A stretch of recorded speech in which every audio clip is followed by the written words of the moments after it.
Hello everyone. Exams recap के YouTube channel पर मैं नितेश नारणी आप सभी का स्वागत करता हूँ। गाइज, आज के वीडियो में अपन डिस्कस करेंगे कि जो आज राजस्थान कांस्टेबल की जो करेक्शन की डेट है वो लास्ट है। और जिन बच्चों ने कोई फॉर्म फिल करने में गलतियाँ करी, आई होप अब तक तो उन्होंने सही कर ली होगी। लेकिन कुछ एस्पिरेंट्स जो ऐसे हैं जो अपने डिस्ट्रिक्ट को लेकर अभी भी कन्फ्यूजन में है, तो उनको मेरा तो यही कहना है कि अगर आप सच में कन्फ्यूजन में हो कि मैं अदर डिस्ट्रिक्ट से जो मैंने चूज़ करा है उससे ना भरकर दूसरी जगह से भरता तो मेरा सिलेक्शन श्योर होता।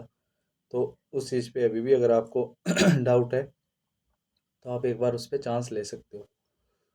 उससे पहले अपन एक बात पर अगर डिस्कस करना चाहे तो जो राजस्थान पुलिस है तो उसके जो फॉर्म वगैरह है या उसकी जो रिक्रूटिंग की जो प्रोसेस है वो बिल्कुल जो रेलवे की एग्ज़ाम्स है उसके जैसे एक जुआ ही आप समझ सकते हो। क्योंकि जो ये रिक्रूटिंग प्रोसेस है ये कहीं ना कहीं नेगेटिव प्रोसेस है। इसमें एस्पिरेंट्स को जो पहले डिस्ट्रिक्ट भरवा रहे हैं, जैसे रेलवेज में जोन भराया जाता है, तो उसमें ये होता है कि जो क्रीम स्टूडेंट है, जो एस्पिरेंट है, जो हाई है, उसका गलती से अगर कहीं डिस्ट्रिक्ट अगर चेंज हो गया या रेलवे में जैसे जोन चेंज हो जाता है तो वो हाई मार्क्स स्कोर करके भी वो एग्ज़ाम से बाहर हो जाता है।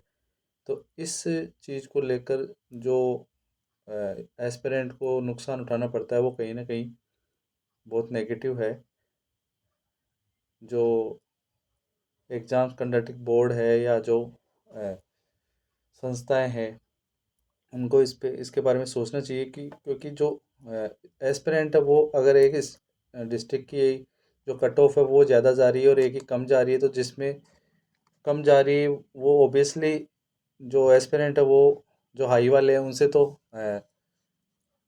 बिलो रेंज ही है, तो उसका जो खामियाजा है वो जो हाई रेंज वाले एस्पिरेंट है उनको भी भुगतना पड़ता है। लेकिन अगर जैसे पटवारी या वीडियो है या हर एग्जाम में पूरी डिस्ट्रिक्ट्स की चॉइस भरी जाती है, रेफरेंस प्रेफरेंस भराया जाता है, तो वो ज़्यादा पॉजिटिव रिक्रूट प्रोसेस है। तो उसमें क्या होता है कि अगर आपको एक ज़िले में नहीं मिलती तो दूसरे में मिलती है, लेकिन अगर आप अच्छे स्कोरर हो तो आपको कुछ ना कुछ जॉब तो मिलती है।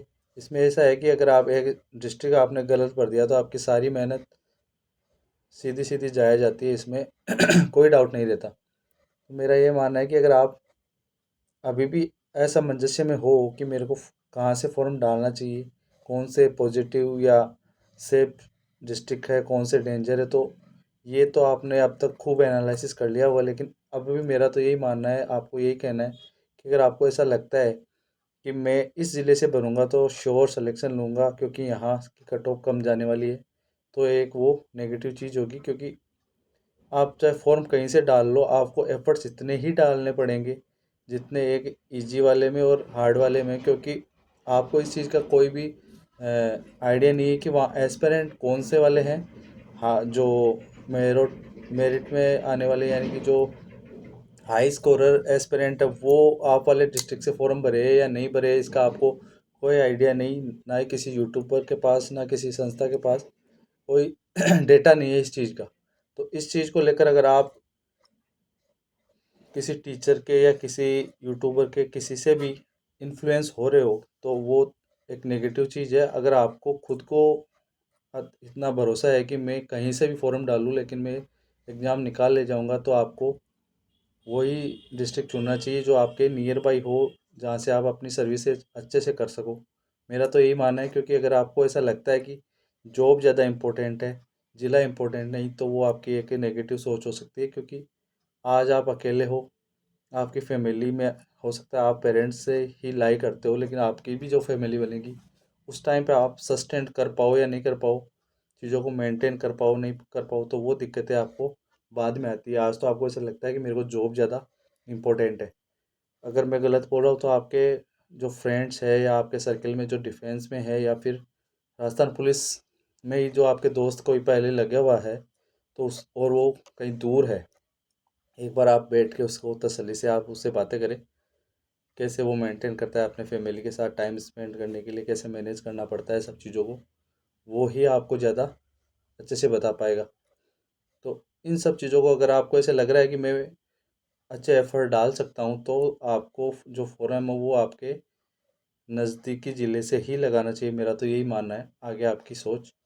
लेकिन अगर आप दूर से लगा के और ऐसे सोचोगे कि वहाँ कट ऑफ कम जाने वाली, तो फिर वहाँ से भी आप एफर्ट नहीं डालोगे, क्योंकि आपके जो पोटेंशियल है वो वैसे ही डाउन हो जाएगा कि आपको लगता है कि हाँ वहाँ से कम कट ऑफ कम जाने वाली है, फिर आप एफर्ट्स कम डालोगे वहाँ के लिए। तो जहाँ एफर्ट्स कम हो जाते हैं वहाँ सिलेक्शन के चांस भी कम हो जाते हैं, मेरा ये मानना है। तो आपको जितनी मेहनत एग्ज़ाम को क्लियर करने में लगानी चाहिए, उतनी मेहनत ही ज़िले को चूज़ करने में इसी टाइम पे लगानी चाहिए। और ये सोचना चाहिए कि मैं मेरे पास के ज़िले में अब अगर मैंने फॉर्म भरा है तो मैं यहीं से लग के दिखाऊँगा। यही मोटिवेशन लेकर अगर आप चलोगे तो फाइनल सिलेक्शन होने वाला है। मेरा तो यही मानना है। अगर अभी भी आपको ऐसे लग रहा है कि मैंने जो सेफ जोन है वो भर दिया, सेफ डिस्ट्रिक्ट भर दिया, और उसको लेकर फिर आप निश्चिंत हो गए, तो सिलेक्शन इतना ईजी है नहीं।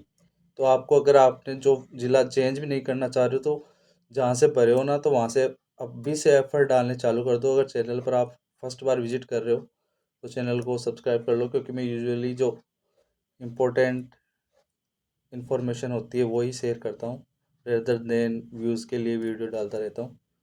अगर चैनल पर पहली बार हो तो सब्सक्राइब कर लो, ताकि जो स्टडी मटेरियल वगैरह है वो भी अगर कोई प्रोवाइड करवाना हो तो मैं इजीली आपके पास रीच आउट हो जाए।